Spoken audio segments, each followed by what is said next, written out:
Argentina দলের তরুণদের মাঝে দারুণ সম্ভাবনাময় খেলোয়াড় ভ্যালেন্টিন বার্কো। বৈচিত্র্যময় প্রতিভার অধিকারী এই তরুণ ফুটবলার বিশ্বকাপে আলো ছড়াতে পারেন, হতে পারেন কোচ স্কালোনির বাজির ঘোড়া। সেটারই ঝলক দেখা গেল হন্ডুরাসের বিপক্ষে প্রীতি ম্যাচে। ডিফেন্সিভ মিডফিল্ডার হিসেবে খেললেও প্রতিভার স্বাক্ষর রাখতে পারেন পুরো মাঠেই। ভ্যালেন্টিন বার্লি পুরো মাঠ জুড়ে দৌড়ান। ধারাবাহিকভাবে নিজের ফর্ম ধরে রাখতে পারলে হতে পারেন বিশ্বকাপের সেরা তরুণ খেলোয়াড়।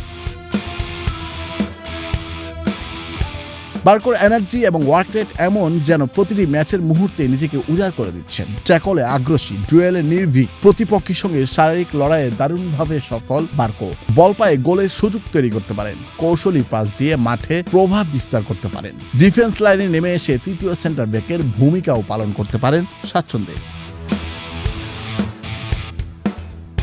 হন্ডুরাসের বিপক্ষে ৪৫ মিনিটেই ভ্যালেন্টিন বার্কো আর্জেন্টিনার জার্সিতে ঠিক সেই গুণগুলোর ঝলক দেখিয়েছেন, যেগুলোর কারণে তাকে নিয়ে সমর্থকদের উচ্ছ্বাস এত বেশি। ক্লাব স্ট্রাসবুর্গে দুর্দান্ত এক মৌসুম কাটানোর পুরস্কার হিসেবে চেলসি তাকে দলে ভিড়িয়েছে। প্রতিপক্ষের রক্ষণভাগ চিরে নিখুঁত গোলের সুযোগ তৈরি করতে পারেন তিনি। ইউরোপের শীর্ষ লিগগুলোতে তার প্রোগ্রেসিভ বা লাইন ব্রেকিং পাসিংয়ের পরিসংখ্যানও দারুণ। মাঠের কঠিন পরিস্থিতিতেও দলকে সামনে এগিয়ে নিয়ে যেতে পারেন দুর্দান্তভাবে। বিশ্বকাপের মতো বড় মঞ্চে এনজো ফার্নান্দেজের মতো তিনিও হতে পারেন ভরসার জায়গা। এনজো ফার্নান্দেজ যেভাবে গত বিশ্বকাপে লো সেলসের ইনজুরিতে নিজেকে প্রমাণ করার সুযোগ পেয়েছেন, হয়েছেন সেরা তরুণ খেলোয়াড়, তেমনি ভ্যালেন্টিন বার্কো রয়েছে সেরকম সম্ভাবনা।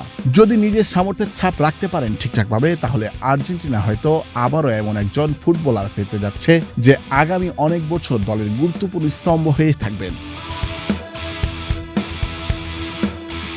আফসার, বৈশাখী সংবাদ।